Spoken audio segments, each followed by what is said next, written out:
Good morning student. BSc part second year की online क्लासों में श्री अग्रसेन कॉलेज में आपका हार्दिक स्वागत है।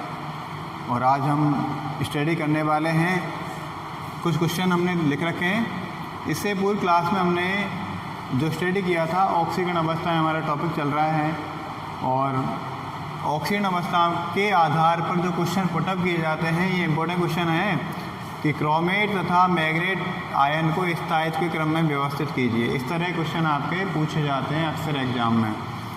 अब देखो, क्रोमेट और मैग्नेट आयन को स्थायित्व क्रम में व्यवस्थित करना है हमें, तो पहले हम क्या देखते हैं, क्रोमेट आयन लिख दिया हमने। क्रोमेट आयन में क्रोमियम की ऑक्सीकरण अवस्था का कैलकुलेशन हम करते हैं। इसमें देखना, क्रोमियम की जो ऑक्सीडेशन स्टेट कैलकुलेट की गई है उसमें ओ का मान कितना रखा जाएगा, O बराबर होता है -2।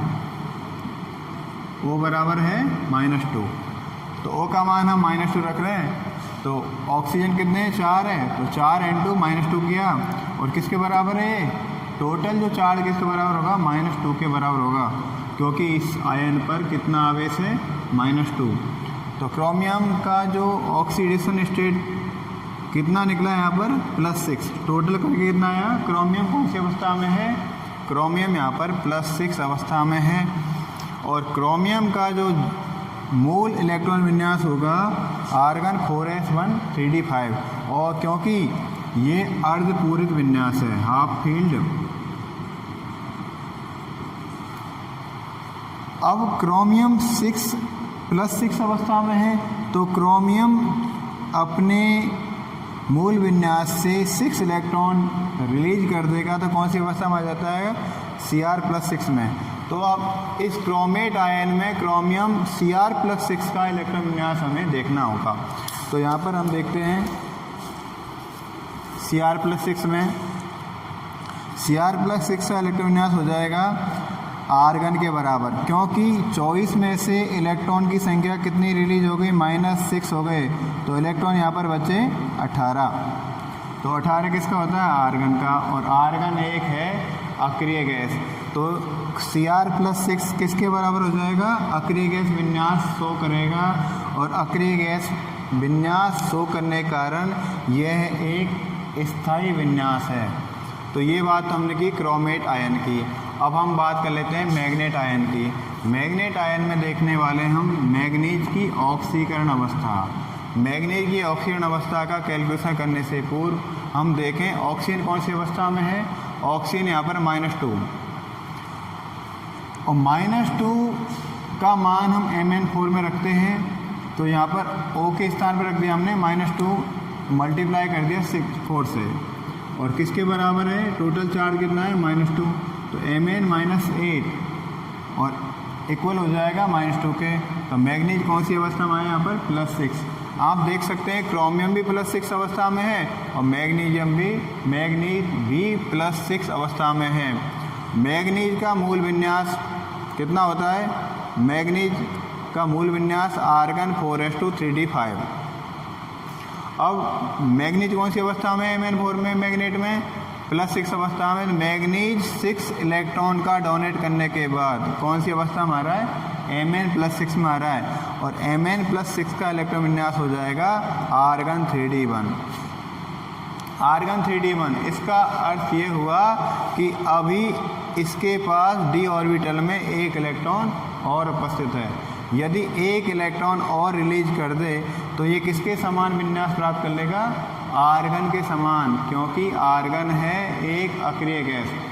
तो अभी ये विन्यास कैसा हो गया, अस्थायी विन्यास।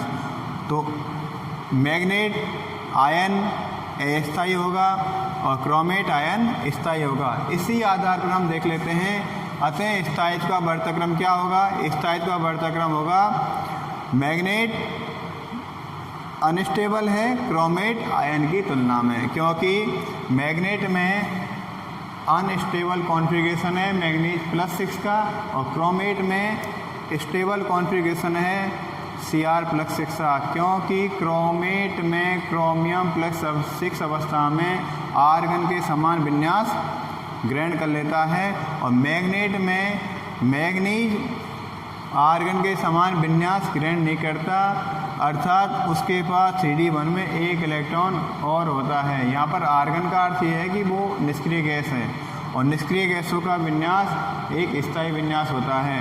अतः हम कह सकते हैं manganate ion less stable then chromate ion, right. तो इस तरह क्वेश्चन आपके आते हैं एग्जाम्स में। हम अगले क्वेश्चन की बात करने वाले हैं, तब तक आप इसे समझ लीजिए।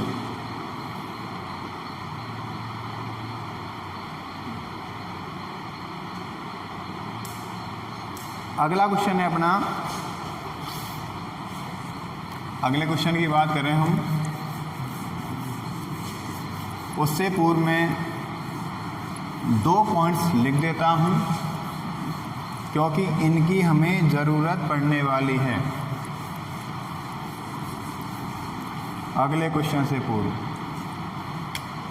ऑक्सीडेशन स्टेट इनकेज होती है तो कोवैलेंट नेचर भी बढ़ती है। ध्यान देना, ऑक्सीकरण अवस्था बढ़ने पर कोवैलेंट का मतलब सहसंयोजक, सहसंयोजक प्रवृत्ति भी बढ़ती है। एक तो ये। दूसरी बात, ऑक्सीकरण अवस्था बढ़ने पर अम्लीयता बढ़ेगी। Oxidation state increase, that means acidity increase, और रिएक्टिविटी भी यहाँ पर इंक्रीज हो जाएगी। ऑक्सीकरण अवस्था बढ़ने पर अम्लीयता और अभिक्रियाशीलता भी बढ़ जाती है। अब इसको मैं थोड़ा क्लियर कर देता हूँ।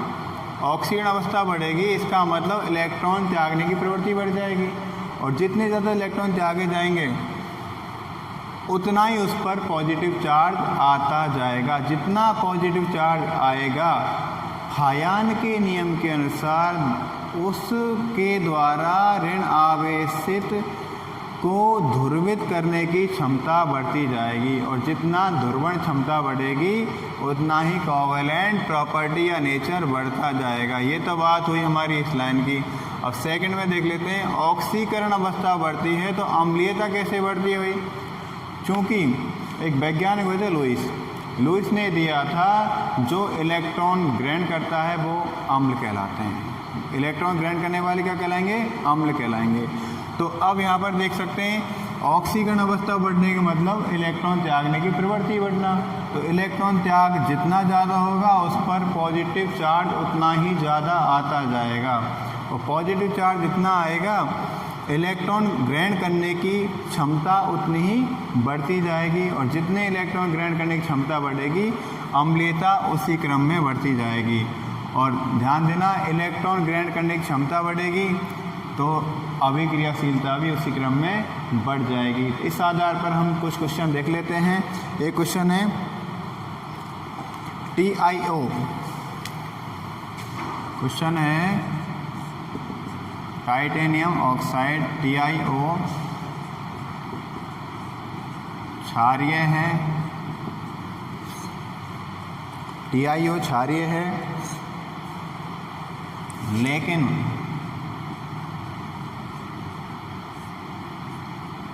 Ti2O3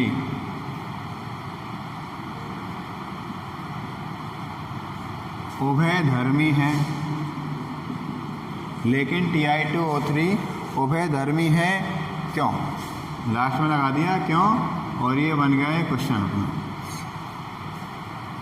टाइटेनियम ऑक्साइड और टाइटेनियम ट्राईऑक्साइड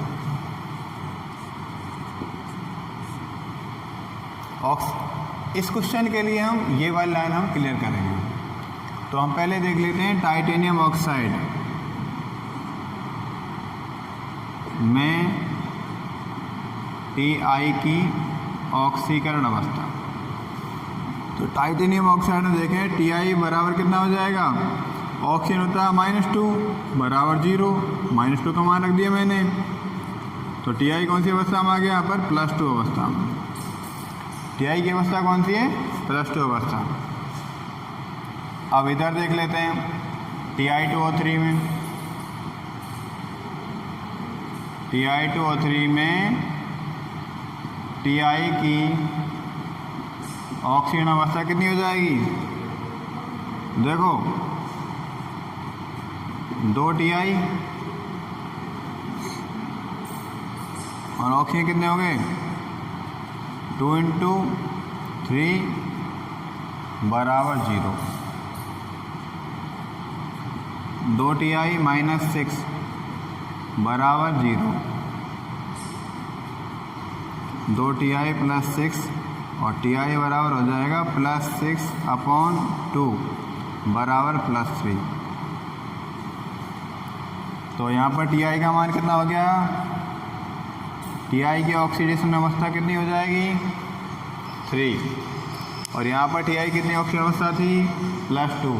अब आप क्या देख पा रहे हैं? ऑक्सीकरण अवस्था इंक्रीज होती है तो अम्लीयता बढ़ती है।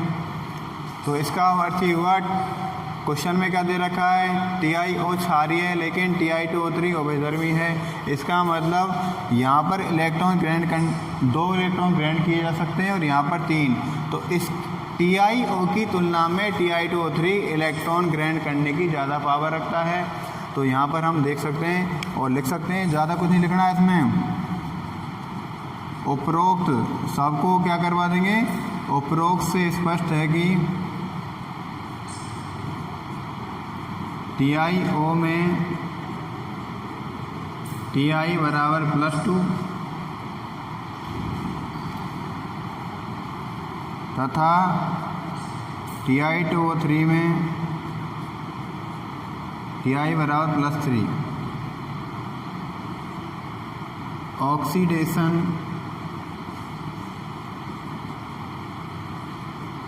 स्टेट में है, अतः TiO क्षारीय है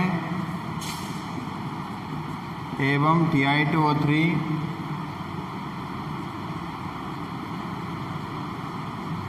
उभयधर्मी होगा। इसका कारण क्या है? इसका कारण ये है क्योंकि, एक लाइन लिख देंगे, क्योंकि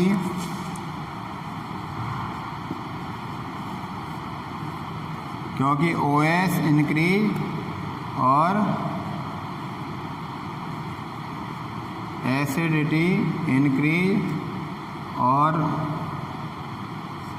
यही हमें लिखना होगा।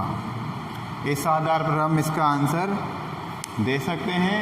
और अब क्लियर हो गया, जिसकी ऑक्सीजन अवस्था कम है वह क्षारीय हो गया, ऑक्सीजन अवस्था ज़्यादा वो उभयधर्मी हो गया। और ऑक्सीजन अवस्था और बढ़ती तो ये क्या हो जाता?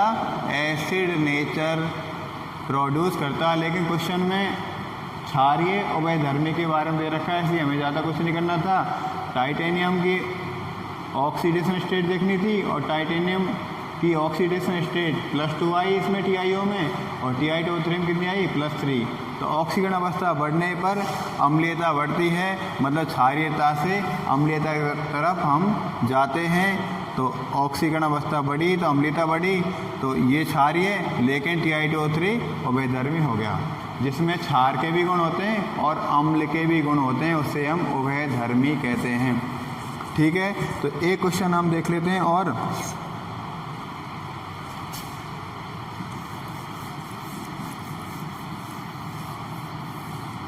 एक क्वेश्चन है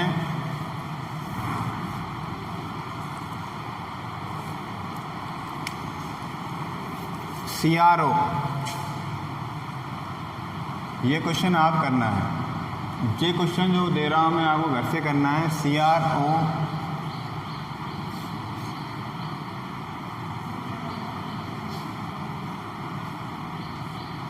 क्षारीय है, CRO क्षारीय है,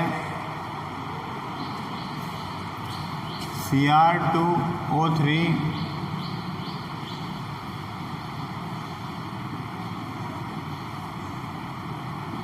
उभयधर्मी है, लेकिन लेकिन CrO3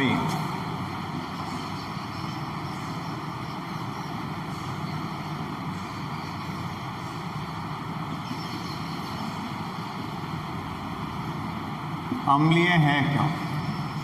ये आपको क्वेश्चन का आंसर घर से करना है, आपको करना है, ये एक्सरसाइज करनी है घर पर ये।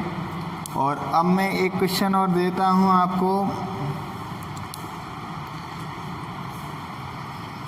वो भी घर से करना है।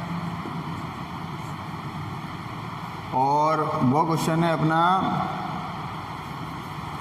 Cu2 प्लस Cu2+2 तथा Mn+3 का स्थायित्व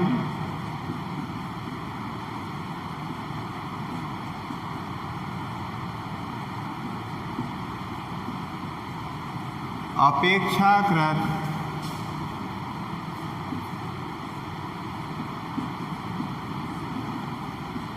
कम होता है